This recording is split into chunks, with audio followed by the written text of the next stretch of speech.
There is one trait that I think is key if you want to thrive as a creative entrepreneur, especially as we are right now entering into the AI era.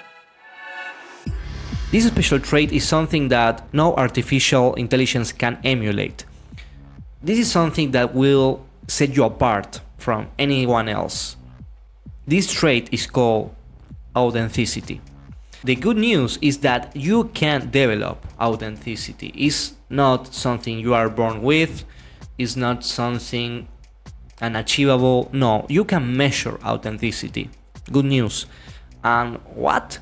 How can you measure authenticity? Oh, that's crazy. Oh, you didn't know that part. Well, you can measure anything, basically. It's because all measurements are in some sense arbitrary. So what you need to do if you want to improve your authenticity, quote unquote, is first think, what is authenticity for you?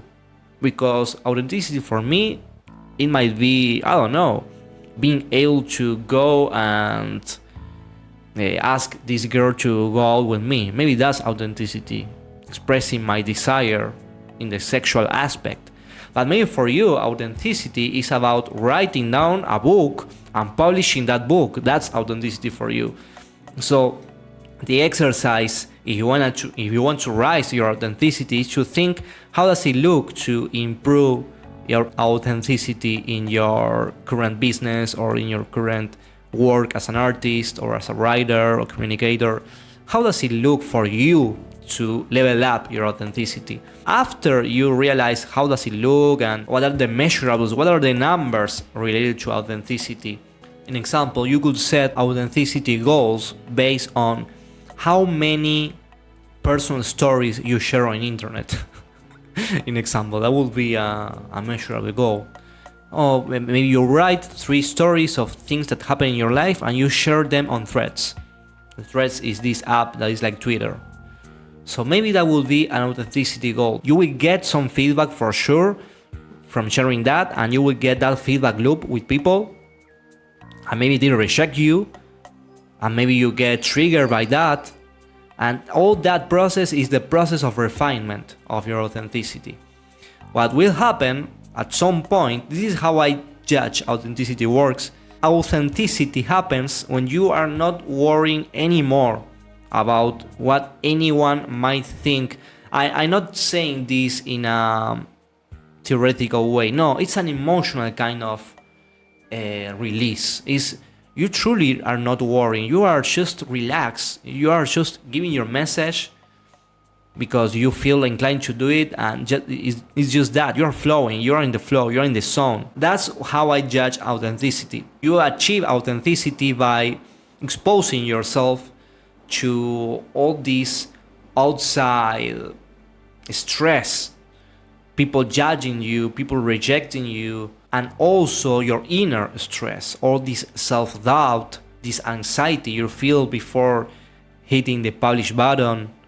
All that is generating like some mental weights, is a resistance training you are doing that eventually is going to make you grow. You will develop a natural adaptation in your way of being, in which you will be able to be authentic at ease. You will remove all the unnecessary baggage.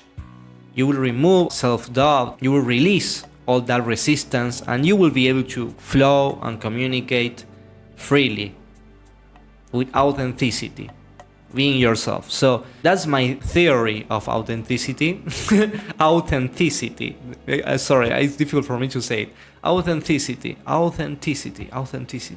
That's my theory of authenticity. And it's something that I have experienced a lot of times. I experienced it with doing cold approach on the streets, because I had a major transformation in my social skills by exposing myself to talking to strangers in the street. Yes, as strange as it might sound for you. And I had a major breakthrough with that, to a point right now I'm able to record a podcast, which was something unthinkable for me 10 years ago. Recording a podcast for multiple people listening to me at the same time, having all the baggage I have of bullying and rejection and everything, it was super difficult for me to expose myself to that kind of stuff again. I was scared. But exposing myself to the rejection with courage was the cure. And it changed my personality and it healed me. It's crazy that by exposing yourself to the stress, to the pain, eventually you adapt, you remove all the unnecessary baggage, and you finally are yourself. So this is a possibility. This is something real. And well, I think that's the core of this episode, is sharing with you this possibility, this path of authenticity, this path of personal growth in this aspect. This is possible. You can do it taking action. Taking action, reviewing your actions, having goals, defining your goals in a measurable way, taking action week by week, improving little by little. And if you take action, you can surprise yourself by the fast progress you can make, especially if you're a beginner on this or on whatever. When you're starting on anything, progress is always faster. That's the good part of starting with any discipline or any path. You will see progress faster at the beginning.